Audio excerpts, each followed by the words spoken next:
कहानी अतीक अहमद की। दुनिया का सबसे बड़ा लोकतंत्र है हमारा देश भारत, जहां जनता खुद अपने नुमाइंदे चुनती है। ये माना जाता है कि जनता के ये प्रतिनिधि जनता के हित में और जनता के लिए काम करेंगे। लेकिन कई बार जनता ने जिन प्रतिनिधियों को चुना है वही राजनीति को अपनी मिल्कियत मान लेते हैं।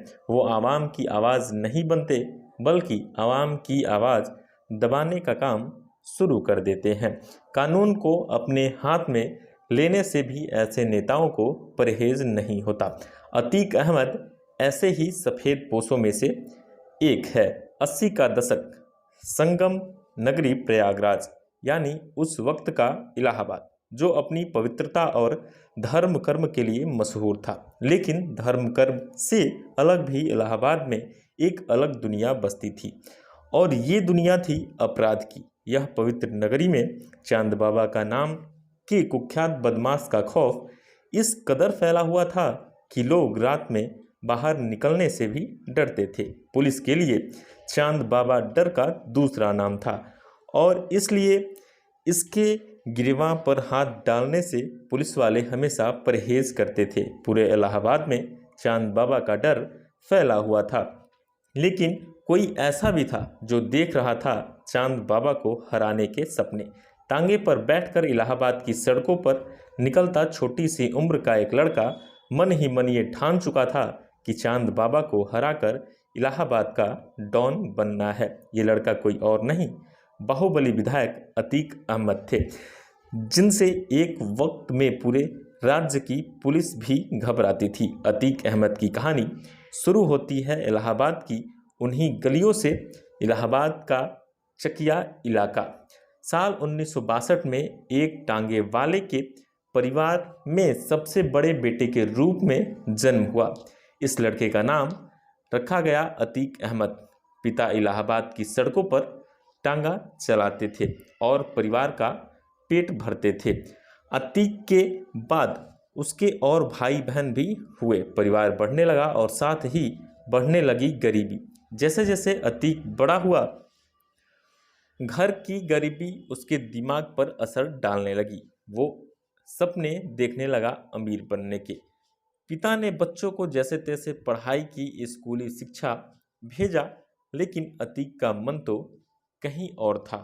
वो पढ़ाई से जी चुराने लगा, वो सपने देखने लगा पैसे कमाने के। अतीक को जल्द से जल्द अमीर बनना था। 10वीं क्लास में फेल होने के बाद उसने पढ़ाई छोड़ दी, गुंडागर्दी में लग गया। उसका मकसद था इलाके के सबसे बड़े माफिया चांद बाबा को हराना। वो चांद बाबा जिसका उस समय तक इलाहाबाद में एक छात्र राज हुआ करता था। चांद बाबा के आतंक से कई गुंडे मवाली परेशान थे, और जैसे कि अतीक अहमद सामने आया, उन सब ने चांद बाबा के खिलाफ अतीक का साथ देना भी शुरू कर दिया। और बड़ी ही तेजी से प्रयागराज में चांद बाबा के अलावा भी एक नाम और गूंजने लगा, जो था अतीक अहमद। चकिया के तांगे वाले का बेटा अतीक अहमद पैसे कमाने के लिए पूरे शहर भर में रंगदारी भी वसूलने लगा। महज 17 साल की उम्र में अतीक अहमद पर हत्या का आरोप भी लग गया। लेकिन ये उसके हौसले पस्त नहीं कर रहे थे, बल्कि और बढ़ा रहे थे। चांद बाबा गैंग से अक्सर अतीक अहमद गैंग के झगड़े की खबरें आने लगी। धीरे धीरे बाबा का रुतबा कम हो रहा था और अतीक अहमद का बढ़ रहा था। एक तरफ इलाहाबाद के इन नए गैंगस्टर की नज़र सिर्फ इलाहाबाद तक ही सीमित नहीं थी, बल्कि ये तो पूरे राज्य में अपने आतंक का राज कायम करना चाहता था। करीब 10 सालों में ही अपराध की दुनिया में अतीक ने बड़ा नाम कमा लिया। गरीब तांगे वाले के बेटे के पास अब पैसे की कोई कमी नहीं थी। छोटी सी उम्र में ही अतीक पर 80 से ज़्यादा हत्या और हत्या की साजिश, रंगदारी, धोखाधड़ी, आर्म्स एक्ट और जैसे कई मामले दर्ज हो चुके थे। उस समय के सभी गैंगस्टर्स के बीच अतीक की तूती बोलती थी। लेकिन एक चीज़ जो अभी भी अतीक की पहुंच से दूर थी और वो थी सत्ता की पावर। अतीक अहमद का 1989 तक बड़ा कद हो चुका था। पुलिस भी अतीक अहमद के नाम से खौफ खाने लगी थी। कई बड़े नेताओं से भी अतीक अहमद का उठना बैठना था और इसलिए अतीक अहमद को ये समझने आने में देर नहीं लगी कि पैसे के अलावा अगर पावर भी चाहिए तो सियासत में के शतरंज की खेल को खेलना होगा। 1989 में अतीक अहमद ने निर्दलीय उम्मीदवार के रूप में इलाहाबाद से पहला चुनाव लड़ा। दूसरी तरफ चांद बाबा की चुनावी संग्राम में थे, लेकिन जीत मिली अतीक अहमद को। अगर अतीक अहमद नेताजी बन चुके थे, लेकिन सफ़ेद कपड़ों में नजर आने वाले इस माफिया के नाम अब भी काले ही थे। जीत के कुछ समय बाद ही चांद बाबा की सरे बाजार हत्या कर दी गई। आरोप अतीक अहमद पर थे, लेकिन इन सब के बावजूद अतीक अहमद की ताकत बढ़ती जा रही थी। यानी कि उस समय भी चांद बाबा का हत्या का आरोप उस पर नहीं लगा। अतीक अहमद ने पहले 3 बार तो निर्दलीय चुनाव लड़कर जीत हासिल की। 1996 में समाजवादी पार्टी ने उन्हें टिकट दी और अतीक समाजवादी पार्टी के विधायक भी बन गए। सफ़ेद कपड़ों में अतीक अहमद शान ही अलग थी। एक तरफ राजनीति का खेल चल रहा था तो दूसरी तरफ उन पर पट्टा रंगदारी और भूमाफिया का कारोबार फैलाने के आरोप बढ़ते जा रहे थे। करोड़ों रुपए की संपत्ति का मालिक भी बन चुके थे। चकिया का इस लड़के को महंगी विदेशी गाड़ियां खूब लुभाती थी। अतीक अहमद को हथियार रखने का भी शौक था और वो वक्त आ चुका था जब अतीक को अपने सारे शौक पूरे करने थे। जब भी अतीक का काफिला निकलता, महंगी गाड़ियां उसके काफिले का हिस्सा होती।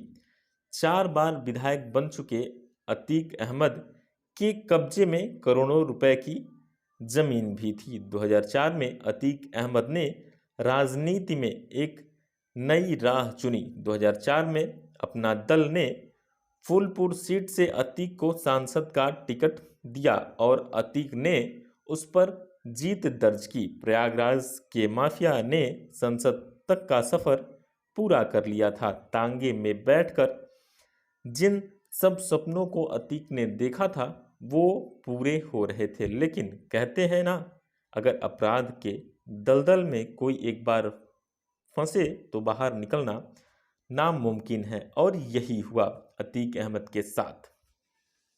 2004 में जब अतीक अहमद ने फूलपुर से सांसद के लिए चुनाव लड़ा तो उनकी इलाहाबाद में परंपरागत सीट खाली हो गई। अतीक ने अपने भाई अशरफ को यहाँ से चुनाव लड़वाया, लेकिन अशरफ हार गए। बीएसपी नेता राजू पाल ने अशरफ को मात दी और ये बात अतीक अहमद को तनिक भी पसंद नहीं आई। राजू पाल को चुनाव जीते अभी कुछ ही महीने बीते थे कि उनकी हत्या करवा दी गई। राजू पाल के काफिले पर अतीक अहमद गैंग ने जोरदार फायरिंग की। राजू पाल को 19 गोलियों से छलनी कर दिया गया। 19 गोलियां राजू पाल को लगी थी। सिर्फ 10 दिन पहले ही राजू पाल की शादी हुई थी, लेकिन अतीक अहमद को राजनीति में चैलेंज करना राजू पाल के लिए मौत का सबब बन चुका था। राजू पाल की पत्नी पूजा ने अतीक अहमद और उसके भाई के खिलाफ मामला दर्ज करवाया। उस वक्त राज्य में समाजवादी पार्टी की सरकार थी। अतीक अहमद पर कोई कार्रवाई नहीं हुई। अगली बार चुनाव में अतीक अहमद अपने भाई अशरफ को जीत दिलवाने में कामयाबी मिल गई, यानी कि अब उनके भाई जीत भी चुके थे उसी सीट पे। 2007 में बहुत ही बड़ा बदलाव हुआ। उत्तर प्रदेश में मायावती की सरकार बनी और फिर शुरू हुआ अतीक अहमद और उनके गैंग के बुरे दिन। बीएसपी सरकार के आते ही अतीक अहमद को राज्य का मोस्ट वांटेड अपराधी घोषित किया गया। अतीक अहमद पर इनाम भी जारी कर दिया गया। कुछ समय पहले तक उत्तर प्रदेश में अपना दबदबा बना रहे इस बाहुबली नेता को अब भगौड़ा अपराधी मान लिया गया। पुलिस अतीक के पीछे पड़ी हुई थी और आखिरकार दिल्ली से उन्हें गिरफ्तार किया गया और फिर यूपी की अलग अलग जेलों में वो बंद रहे। लेकिन एक बार फिर वक्त बदला। 2024 में जब अखिलेश की सरकार आई तो अतीक अहमद को जमानत मिल गई। 2014 में अतीक अहमद ने श्रीवास्तवी से चुनाव लड़ा लेकिन जीत नहीं हुई। श्रीवास्तवी से चुनाव लड़ने के बाद अतीक अहमद की जीत नहीं हुई। उत्तर प्रदेश में योगी आदित्यनाथ के मुख्यमंत्री बनने के बाद तो जैसे सब कुछ बदलने लगा। इसी दौरान एक व्यापारी की किडनैपिंग और जेल में उसकी पिटाई का वीडियो वायरल हुआ और इस मामले में अतीक अहमद का नाम सामने आया और फिर गिरफ्तारी हुई।